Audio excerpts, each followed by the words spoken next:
If you ask a room full of cybersecurity professionals to define a control gap, you will get two completely contradictory answers. From the perspective of a governance, risk, and compliance analyst, a control gap is a structural deficiency in an organization's defenses. It represents a safeguard that is missing, poorly implemented, or actively failing in a real-world enterprise network.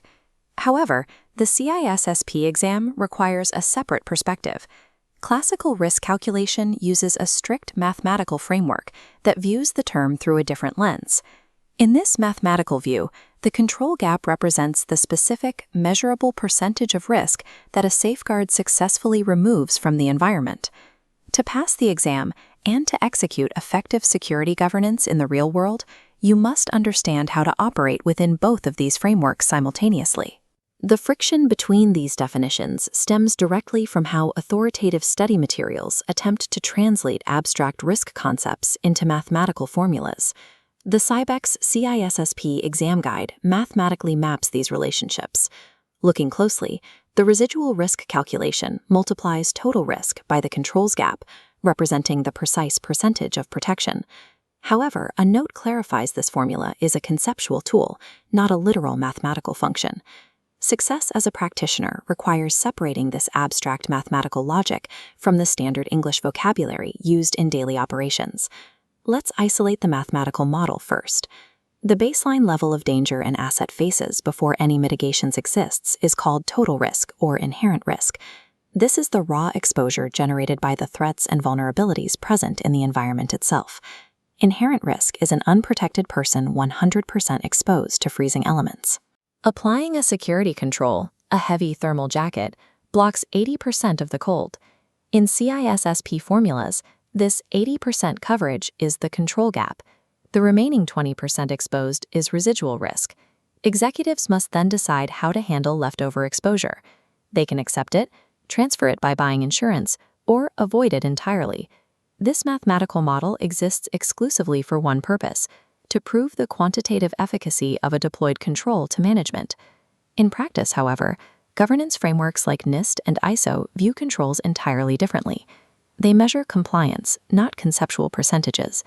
Under these frameworks, a conceptual gap is a specific structural deficiency between your current operations and a mandated target state.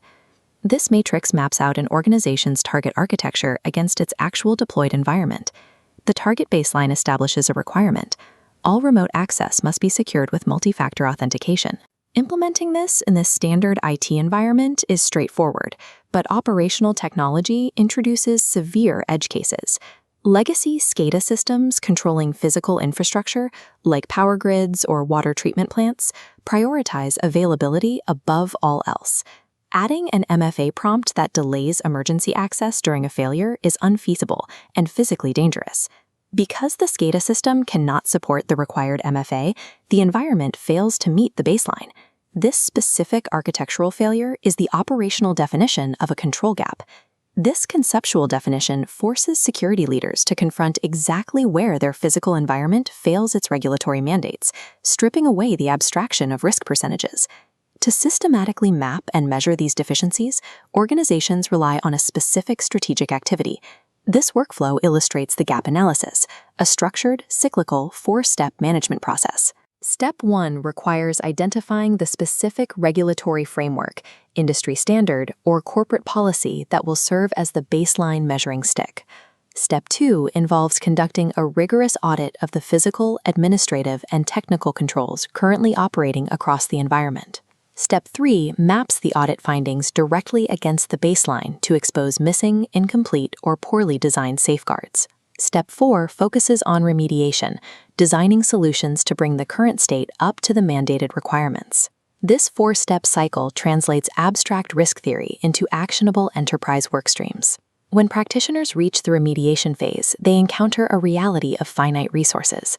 Every organization has limited time, money, and personnel. Consider an environment with two gaps: an old, easily fixed vulnerability in a guest Wi-Fi portal, and a complex, difficult-to-patch exploit in the core database. Fixing the guest Wi-Fi first because it is easy or because it was discovered first leaves the organization's most valuable data exposed. This demonstrates why remediation cannot be handled chronologically or by technical convenience. This backlog demonstrates how a list of documented vulnerabilities and control failures actually looks after an audit.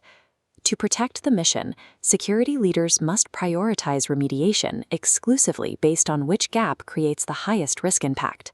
Once prioritized, each gap is subjected to a cost-benefit analysis before any capital is spent. If the financial cost of implementing the required control outweighs the actual value of the asset it protects, management will frequently choose to formally accept the gap rather than fix it. Effective governance requires shifting between these two views, using math to justify security spending and using risk impact to direct the actual work of the engineering teams.